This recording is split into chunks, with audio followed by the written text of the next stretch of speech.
Tu prévois d'entreprendre une formation dans un établissement du pôle académique Liège-Luxembourg? Cette vidéo peut t'aider à y voir plus clair sur les dépenses à prévoir pour un an de formation.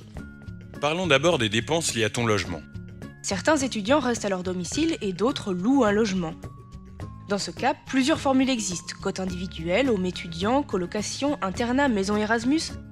Et chacune présente des avantages et des inconvénients, implique des budgets mais aussi des philosophies de vie différentes. L'option choisie engendre des droits et des obligations. Renseigne-toi sur les différentes législations en vigueur, assurance, taxes, caution, enregistrement du bail, domiciliation. À titre d'information, le loyer moyen d'un logement tourne à l'heure actuelle en province de Liège et de Luxembourg autour de 350 € par mois. N'oublie pas d'ajouter à ce montant-là la garantie locative, les charges, les assurances et les frais liés à tes dépenses quotidiennes.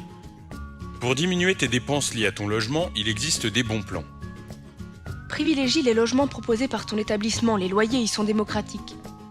Répartis tes frais et opte pour une colocation. Sache aussi qu'il existe des contrats de bail de 10, de 11 et de 12 mois. Choisis donc plutôt et si possible un logement dont le bail est de 10 mois, inutile de payer un loyer pendant les vacances scolaires. Tu peux aussi opter pour un logement intergénérationnel. Renseigne-toi sur le site de la SBL Un Toit Deux Âges. Cette association propose des logements à des prix modiques. C'est l'occasion de faire des nouvelles rencontres et de donner un coup de main. Parlons maintenant des dépenses liées au transport. Tu optes pour la voiture ?